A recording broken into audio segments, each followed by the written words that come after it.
Seria Oglinzile dintre noi, episodul 6, Așteptările, între dorință, nevoie și iluzie. Ne doare, uneori, nu ceea ce face celălalt, ci ceea ce am sperat să facă și nu a făcut. Așteptările nespuse, proiecțiile noastre despre cum ar trebui să fie iubirea, despre cum ar trebui să se comporte cineva care ne iubește, despre cum ar trebui să ne înțeleagă, chiar și fără să spunem. Dar așteptările neținute în lumină devin colivii. Închidem omul din fața noastră într-un rol, într-un scenariu pe care nici măcar nu l-a ales. Ce sunt așteptările și de ce le avem?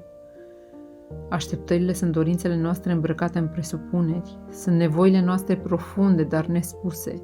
Și nu e nimic greșit în a avea dorințe sau nevoi. E firesc să vrei să fii văzut, ascultat, înțeles, ținut cu blândețe. Problema apare atunci când, în loc să cerem, așteptăm, în loc să spunem, sperăm că celălalt va ști, în loc să exprimăm, pretindem în tăcere. Pentru că o nevoie exprimată e o invitație, dar o așteptare nespusă devine o condiție, o presiune. Dorință, nevoie sau așteptare? Dorința, mi-ar plăcea să, nevoia. Am nevoie de așteptarea, ar trebui să știi deja. Așteptările ne dor cel mai tare atunci când nu le recunoaștem. Când le ținem ascunse în speranța, dacă mă iubește, va înțelege. Dar iubirea nu înseamnă cititul gândurilor. Iubirea înseamnă comunicare, deschidere, adevăr. Cum se formează așteptările? Așteptările sunt adesea reflexele rănilor noastre. Sunt ecourile a ceea ce n-am primit când eram prea mici ca să cerem. Poate am învățat că dacă trebuie să explici ce simți, înseamnă că nu meriți iubire. Poate am văzut că cei care iubesc știu fără să le spui. Poate am crescut cu imaginea unei iubiri perfecte în care celălalt anticipează tot.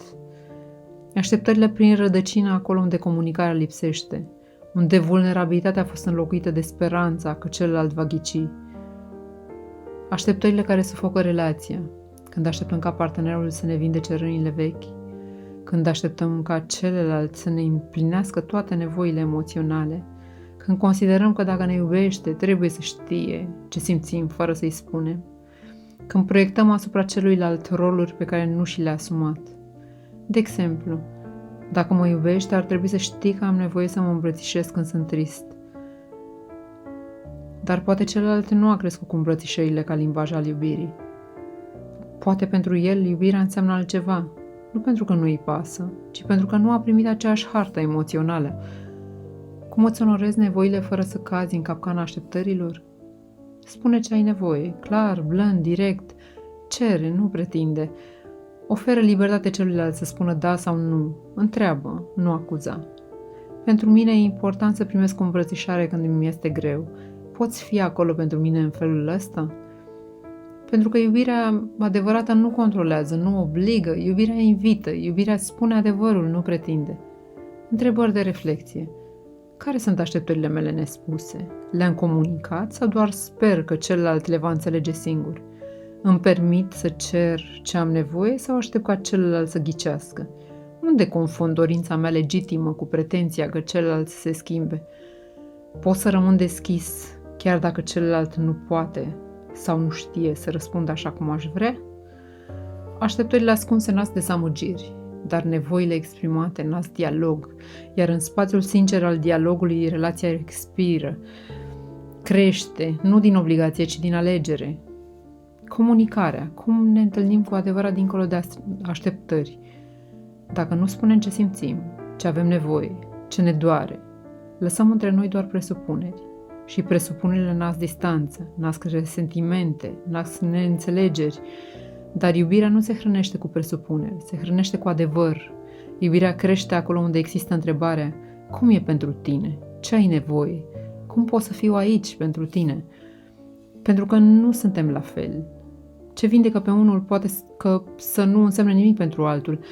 Ce doare pe unul, altul poate nici să nu observe. Și de aceea, comunicarea nu este un moft.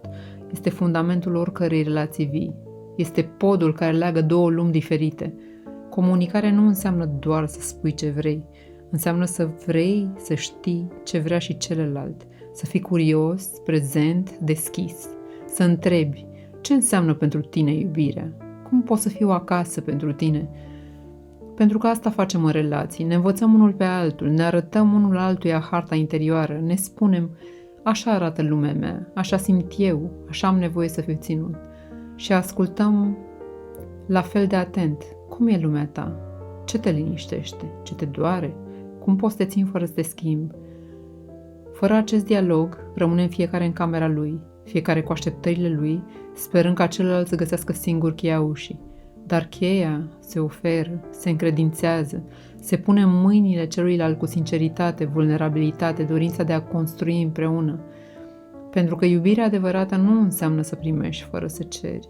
Iubirea adevărată înseamnă să ai curajul să întrebi, să ai blândețea să asculți, să ai răbdarea să înveți omul de lângă tine.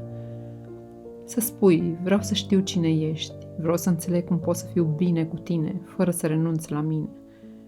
Și vreau să-ți arăt și cine sunt eu, ca să ne putem întâlni acolo unde e viu, e bine, e acasă. Pentru că adevărata apropiere nu vine din așteptări, vine din prezență, din dialog, din alegerea de a fi martori unul pentru celălalt zi de zi,